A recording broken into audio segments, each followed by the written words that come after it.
Maria Volkov had always been the kind of woman who noticed things others missed. Growing up in the small village of Krasnoye, she would spend hours watching birds migrate, memorizing their patterns and routes. Her neighbors called her peculiar, but Maria found comfort in observation. She could predict weather changes by watching cloud formations and knew which paths deer would take through the forest before they did. When the war reached their doorstep in 1943, most villagers fled westward, but Maria stayed behind with her elderly father, who refused to abandon the farm his grandfather had built. The local military commander, Colonel Petrov, was desperate for reliable spotters who knew the terrain. He had heard about the strange woman who could predict animal movements and weather patterns with uncanny accuracy. "You want me to do what?" Maria asked when Petrov approached her small farmhouse. The colonel explained they needed someone to help identify enemy positions from the church bell tower. Most of his trained spotters had been killed or wounded, and the enemy was advancing closer each day. Maria's father coughed weakly from his bed in the corner. "She has eyes like a hawk," he wheezed. "Always has. Used to find lost sheep when other shepherds gave up." The old man's pride in his daughter was evident, even as artillery rumbled in the distance. The colonel studied Maria's weathered hands and calm demeanor. She didn't flinch when explosions echoed across the valley. "The position is dangerous," he warned. "You'd be alone up there, radioing coordinates to our artillery units. One mistake could mean disaster for our entire defense." Maria looked toward the window where smoke columns rose from distant battles. Her village, her home, everything she had ever known was at stake. "I'll do it," she said quietly. "But I work alone. No assistance, no interference, just me and my radio." That evening, Maria climbed the narrow wooden stairs to the bell tower for the first time. The view was breathtaking and terrifying. She could see for miles across the rolling countryside, with enemy positions scattered like dark spots on a green canvas. Through her father's old hunting binoculars, she began mapping every detail in a notebook. As dawn broke, the first shells whistled overhead. Maria pressed herself against the stone wall, heart pounding. This was just the beginning, and already, the thunder of war felt overwhelming.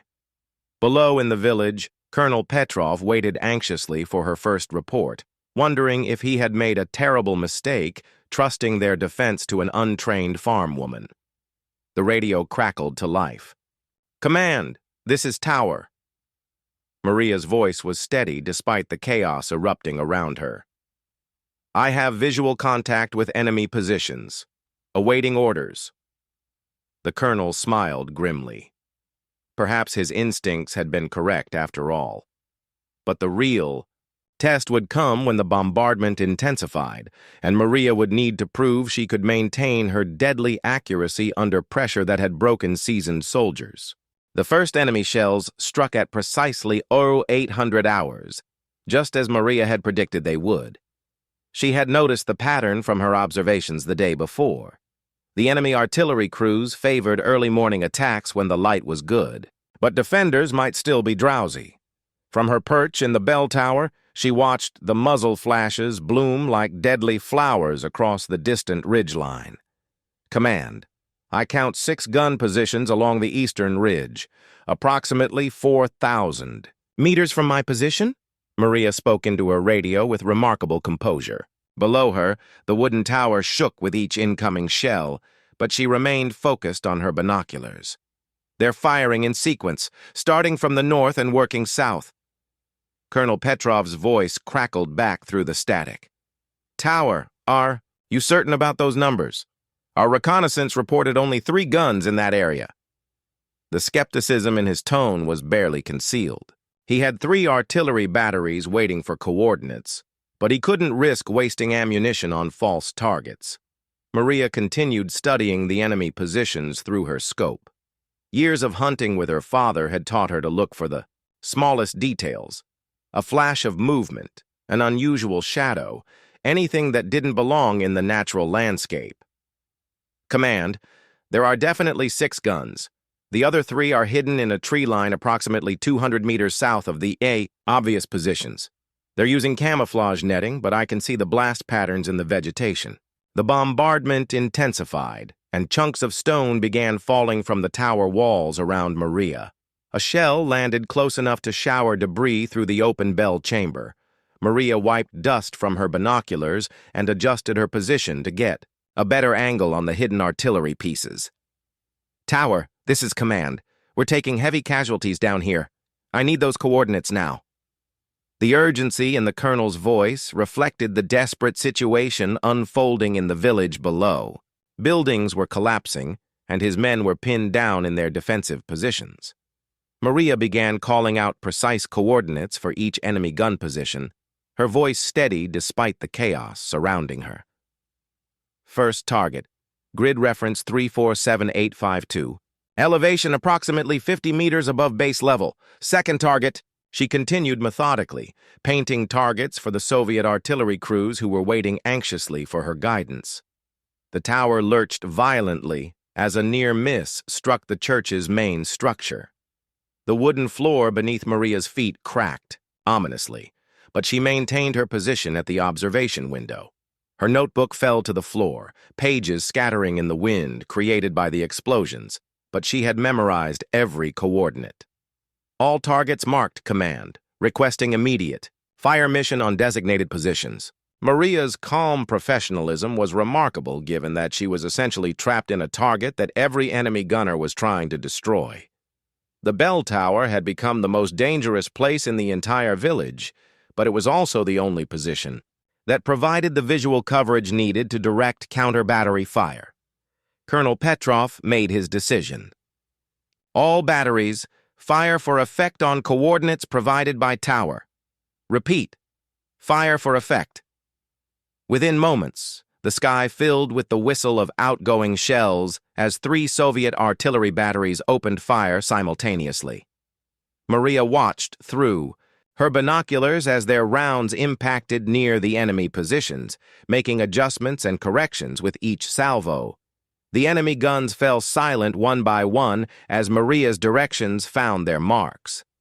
But she knew this was only the beginning of a much longer and more dangerous game of artillery chess.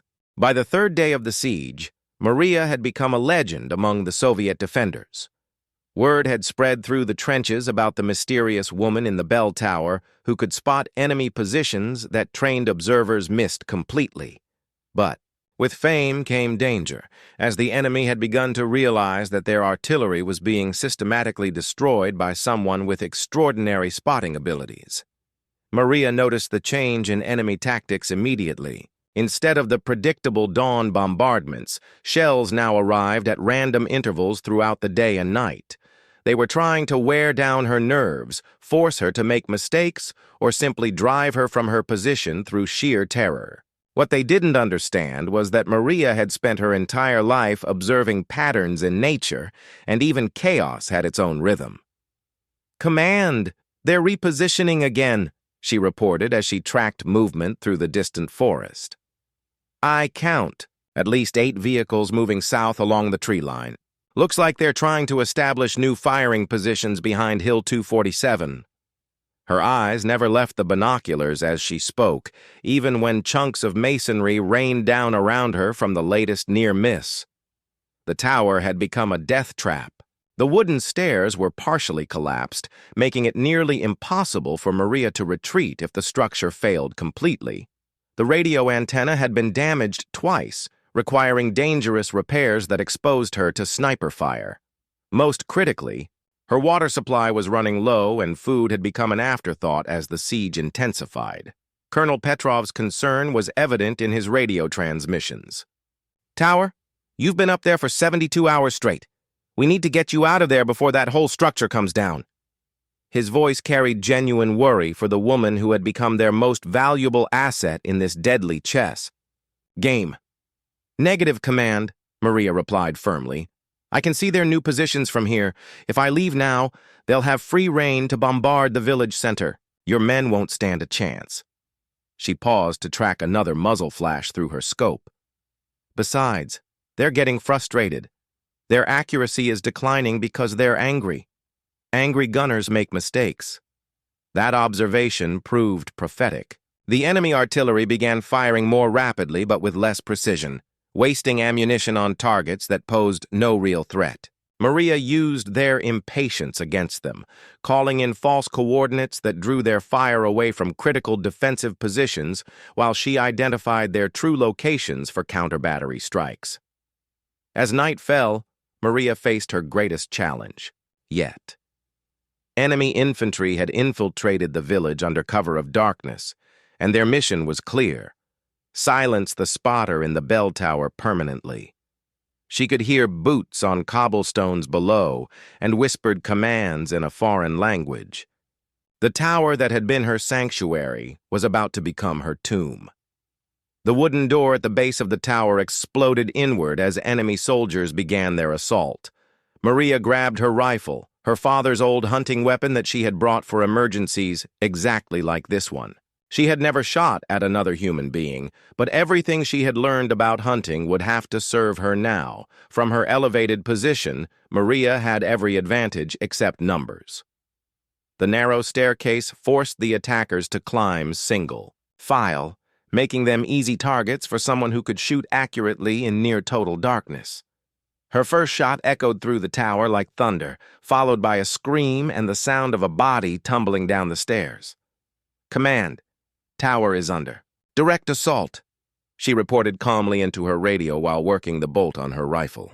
"I'm engaging enemy infantry. Continue firing mission on grid 348851. Don't stop the bombardment because of me." Even facing death, Maria's priority remained her mission to protect the village and guide the artillery strikes that were slowly turning the tide of battle.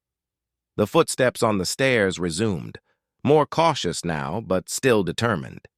Maria had perhaps minutes before they overwhelmed her position, but those minutes could be enough to direct one final, devastating strike against the enemy's main artillery positions. The battle for the bell tower became a deadly game of cat and mouse that lasted through the night. Maria had managed to hold off the initial assault, but she knew more enemy soldiers would come. What she hadn't expected was how quiet the village had become after midnight.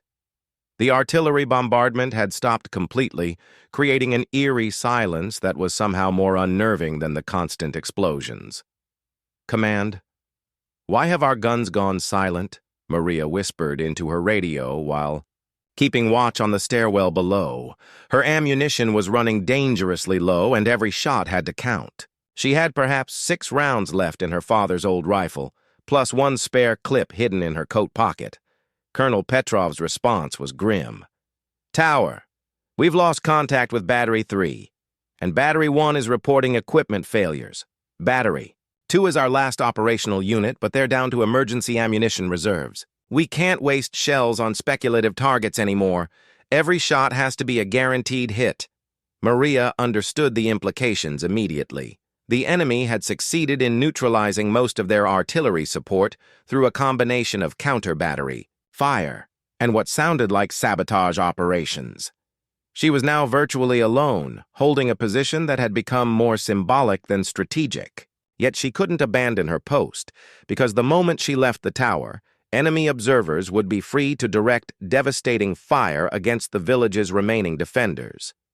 Dawn brought new challenges as Maria realized the true scope of the enemy's plan. Through her binoculars, she could see infantry units moving through the forest in coordinated formations. This wasn't just an artillery duel anymore. It was preparation for a full-scale assault that would overrun the village completely, unless she could provide early warning and accurate targeting data. "Command, I count approximately 200 infantry advancing through sectors 7 and 9. They have mortars, machine guns, and what appears to be portable anti-tank weapons." Maria's voice remained steady, but privately she wondered how many of Colonel Petrov's men were still alive to receive her warnings. The response was immediate and desperate. "Tower, Battery 2 is preparing final fire mission.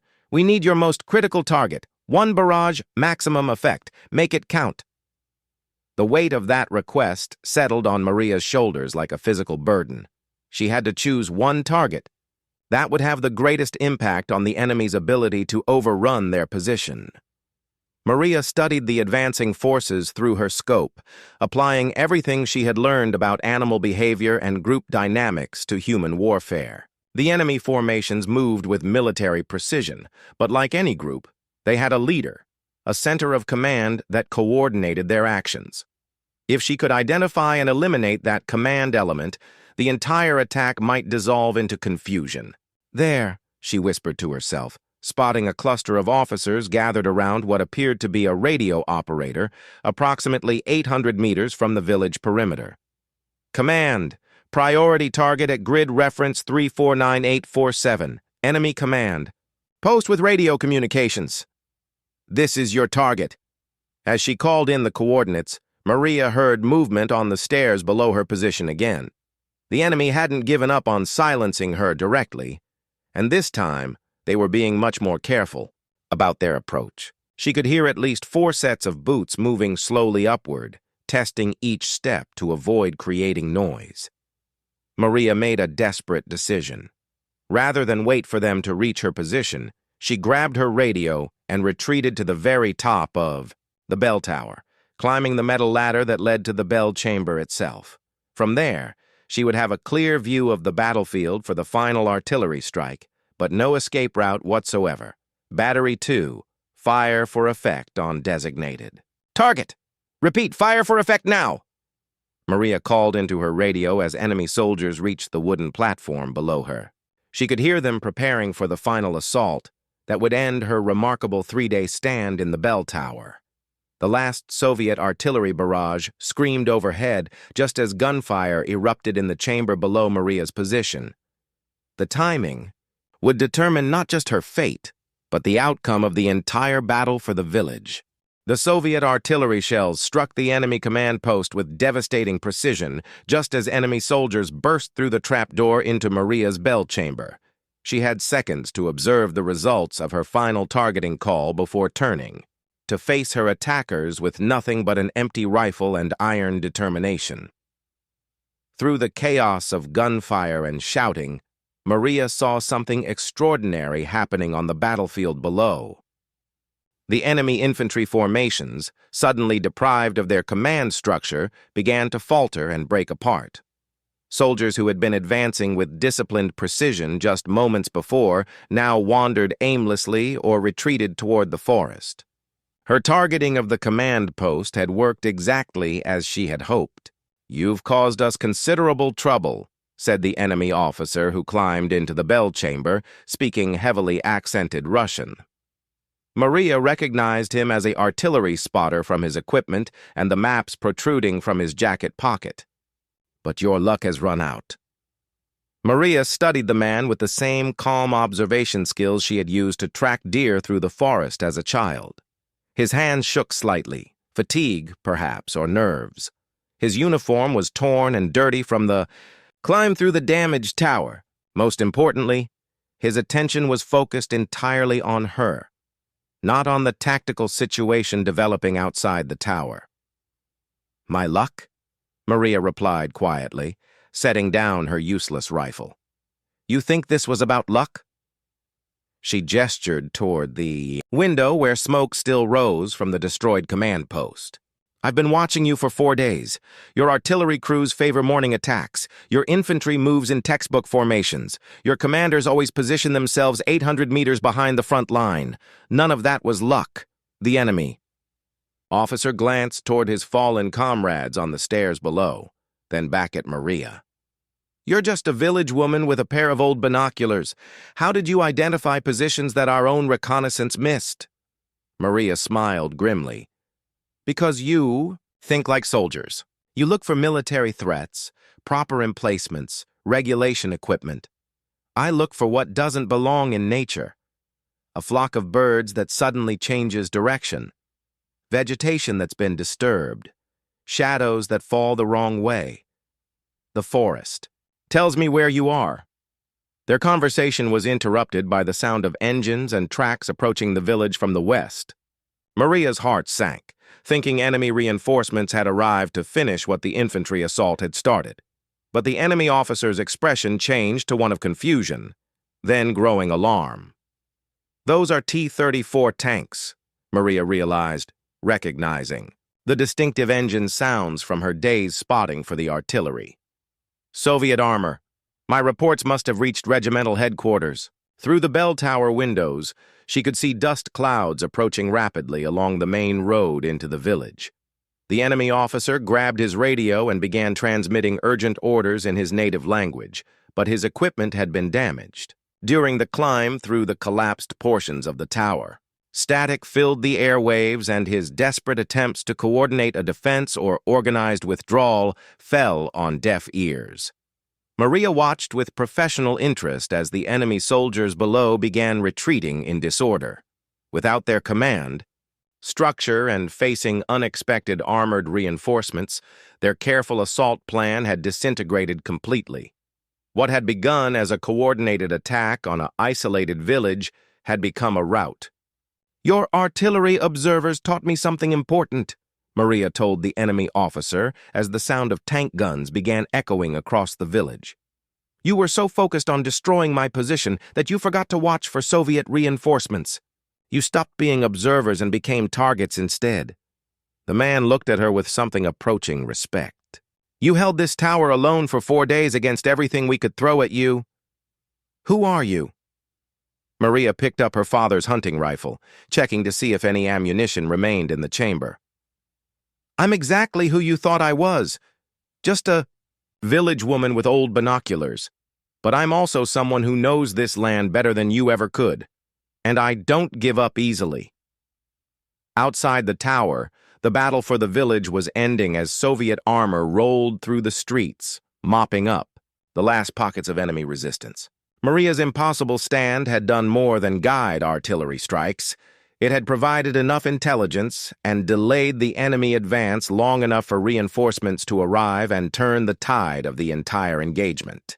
3 weeks after the battle, Maria Volkov sat beside her father's bed in their small farmhouse, watching him sleep peacefully for the first time since the siege began. The village of Krasnoye was slowly rebuilding, with Soviet engineers working to repair the damaged church and its famous bell tower. Colonel Petrov had recommended Maria for the highest military honors available to civilian personnel, but she had quietly declined all formal recognition. "You're famous now, you know," said Lieutenant Kozlov, the young officer who had arrived with the reinforcing tank column. He sat at Maria's kitchen table, writing his after-action report by lamplight. "Command wants to transfer you to artillery school, train you as a professional spotter. You could serve with the regular army, help win this war."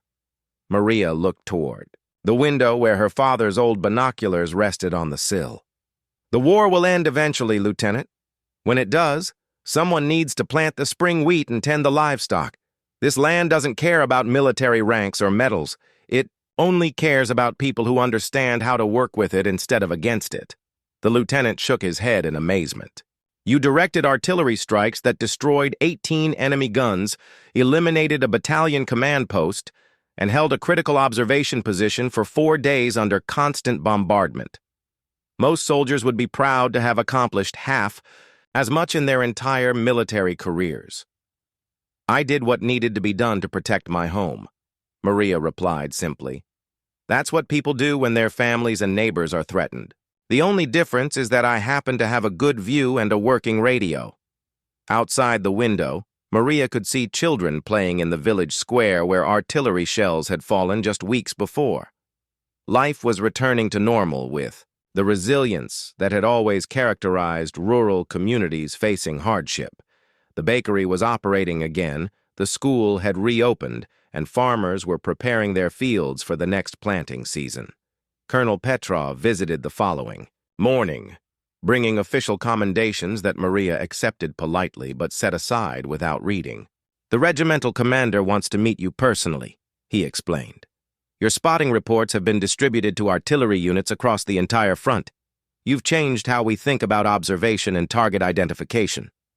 Maria poured tea for her guest and served bread from her own oven. "Colonel, I'm glad my efforts helped our cause, but I learned something important during those 4 days in the tower. The enemy made a fundamental mistake. They focused so much attention on destroying one target that they lost sight of the larger tactical situation. I don't want our commanders to make the same error by focusing too much attention on one person's contributions. That afternoon, Maria climbed the partially repaired bell tower one final time, ostensibly to help the engineers understand how she had positioned her observation equipment. But she really wanted to see her valley one more time from that elevated perspective, to observe the patterns of recovery and renewal that were already beginning to reshape the landscape.